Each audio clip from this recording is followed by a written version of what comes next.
Thanks for watching. Don't forget to like, comment, share and subscribe to Mufti Tariq Masood, famous scholar. دیکھو ربیع الاول کے بارے میں لوگ اکثر ایک سوال پوچھتے ہیں کہ عید میلاد النبی منانا، اس میں جشن کرنا، نبی صلی اللہ علیہ وسلم کی آمد پہ خوشی منانا، یہ اسلام میں کیسا ہے؟ ہم رسول اللہ صلی اللہ علیہ وسلم کی سیرت دیکھتے ہیں. پہلی بات تو یہ کہ 12 ربیع الاول نبی کا یوم ولادت ہے، اس پر کوئی صحیح روایت موجود نہیں ہے. اگر ہے تو بھائی کوئی دکھا دے، بھائی یہ روایت ہے، اس کے یہ راوی ہیں، سارے ثقہ راوی ہیں، ایسی کوئی روایت موجود نہیں ہے. اور اس کی وجہ یہی ہے کہ اللہ تعالیٰ نے اپنے نبی کی ولادت کے دن کو امت سے چھپا لیا ہے تاکہ اس میں خرافات نہ، کیونکہ پچھلی امتوں نے کیا نا اپنے انبیاء کی ولادتوں کے دن کے ساتھ. لیکن اگر فرض کر لیں، لوگ بحث کرتے ہیں نہیں جی فلاں نے لکھا ہے تو فلاں نے لکھا ہے، چلو مان لیا کہ 12 ربیع الاول نبی کا یوم ولادت ہے، تو ہمیں رسول اللہ صلی اللہ علیہ وسلم کی سیرت میں یوم ولادت پہ کیا کرنا ملتا ہے؟ احادیث صحیحہ سے صحیح حدیث ہے کہ نبی صلی اللہ علیہ وسلم پیر کے دن کا روزہ رکھتے تھے. صحابہ نے پوچھا کیوں؟ آپ نے فرمایا یہ میرا یوم ولادت، پیر کو آپ پیدا ہوئے. اب دیکھو پیر کو نبی نے روزہ رکھ کے یہ بتا دیا کہ اس میں عید کا تصور نہیں ہے، کیونکہ عید اور روزہ جمع بولنا پڑے گا آپ لوگوں کو، جمع نہیں ہو سکتے. اب اس کو سیلیبریٹ نہیں کیا جا سکتا.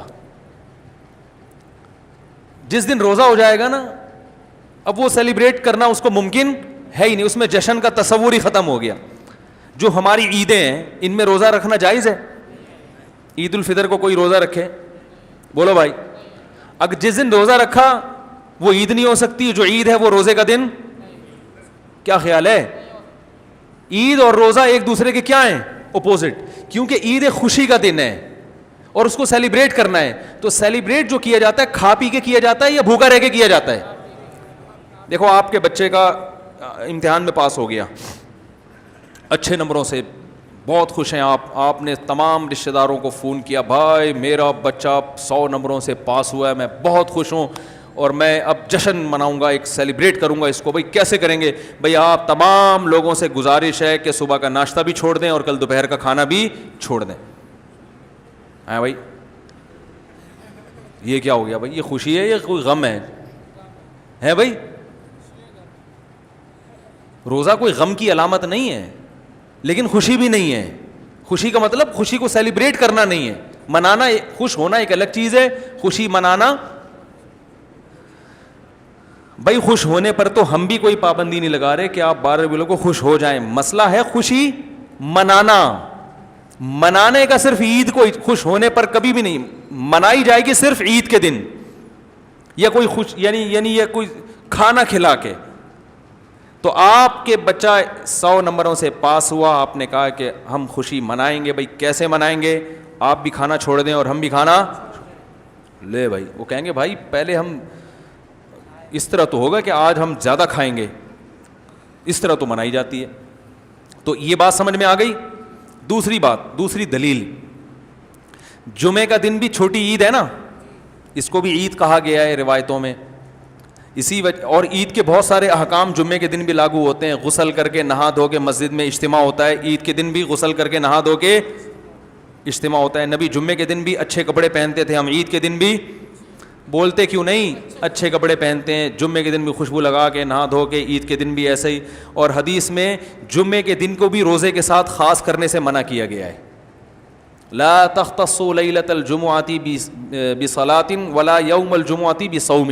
حدیث میں آتا ہے جمعے کی جو رات ہے اس کو عبادت کے ساتھ خاص مت کرو اور جمعے کے دن کو روزے کے ساتھ خاص مت. جمعے کو روزہ رکھنا کوئی اضافی فضیلت نہیں ہے. ویسے جائز ہے روزہ رکھنا کہ آپ کی چھٹی جمعے کو ہوتی ہے اس لیے رکھ لیا تو ایک الگ بات ہے، لیکن اس کو خاص فضیلت دے کے رکھنا تو یہ مکمل عید تو نہیں ہے. اس میں عید کا لک بہرحال بولو بھائی ہے. خطبہ بھی ہے، جیسے عیدین میں خطبہ بھی ہوتا ہے، 2 رکعتیں ہیں، عیدین میں بھی 2 رکعت، تو لک ہے اس میں. اب ذرا ٹیکنیکل پوائنٹ کو سمجھیے گا آپ لوگ. یہودی سب سے پرانی قوم ہے، ان کے لیے جو مقدس دن تھا وہ کون سا تھا؟ ہفتہ، اور وہی ان کی چھوٹی عید تھا. سمجھ رہے ہیں نا؟ اسی میں وہ اجتماع کرتے تھے.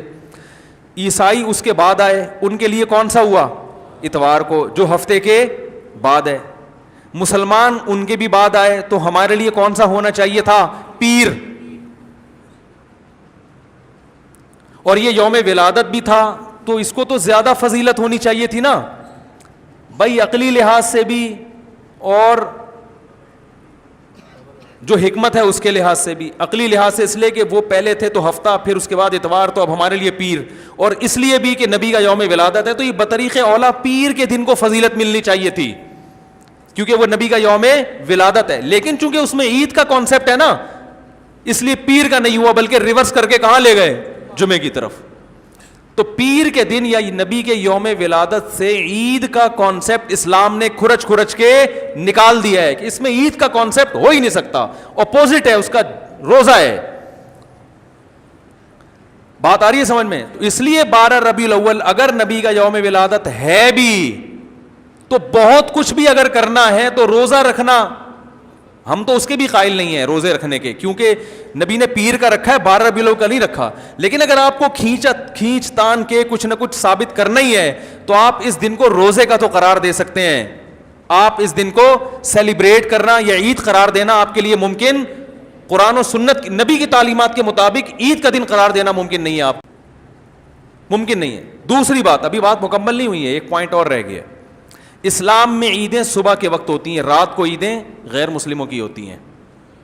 کرسمس زیادہ جوش و خروش سے کم منایا جاتا ہے رات کو، کیونکہ اس میں ڈھول ڈھمکے ہوتے ہیں، لائٹنگ ہوتی ہے. لائٹنگ رات کو جچتی ہے، دن میں لائٹنگ بولو بھائی نہیں. جبکہ اسلام کے جو تہوار ہیں وہ کب ہوتے ہیں؟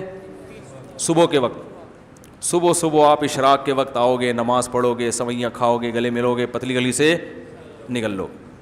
عید الاضحیٰ میں بھی صبح آؤ گے، نماز پڑھو گے، قربانی کرو گے، گوشت کھاؤ گے، ٹھیک ہے نا. یہ سب کام تبھی فقہاء نے لکھا ہے کہ مغرب کی نماز کے بعد جانور کو قربان کرنا مکروہ ہے، جائز ہے مگر مکروہ، کیونکہ شاعر اسلام میں سے ہے دن میں ہوگا. یہ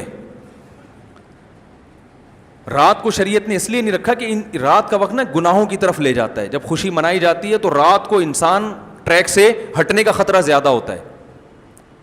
جبکہ 12 ربیع الاول کو جو عید منائی جاتی ہے وہ دن میں زیادہ منائی جاتی ہے رات کو. ساری لائٹنگ رات کو ہوتی ہے، سارے جو نعت اور میوزک کے ساتھ وہ سب کب ہو رہا ہے؟ رات کو. یہ خود اسلام کے مزاج کے خلاف ہے. تو پتہ ہی چلتا ہے بھائی، بہت معذرت کے ساتھ، کسی پہ طنز مقصد نہیں ہے. دیکھو اللہ اس کے رسول صلی اللہ علیہ وسلم کو فالو کرنا یہ عشق نبی ہے اصل. یاد رکھو، محبت میں جذبات پہ کنٹرول کرنا یہ زیادہ مشکل کام ہے، اور جذبات سے ہٹ کے، جذبات سے مغلوب ہو جانا یہ آسان بہت ہے، لیکن یہ حقیقی محبت کی علامت نہیں ہے. جب محبت ہو نا کسی کو، تو اپنے جذبات کو حدود کے اندر رکھ کے انسان محبت کا اظہار کرے. اپنے جذبات کو غالب کر لینا نبی کا عشق ہر مسلمان کو ہے. ہر ایک کا دل چاہتا ہے یہ کرے یوں کرے نبی کی یاد میں، لیکن آپ اپنے اس جذبات پہ کنٹرول کریں. بولے بھائی رسول اللہ صلی اللہ علیہ وسلم کی جو اطاعت ہے وہ پہلے ہے، اپنے جذبات بعد میں. Thanks for watching. Don't forget to like, comment, share and subscribe to Mufti Tariq Masood Speeches channel.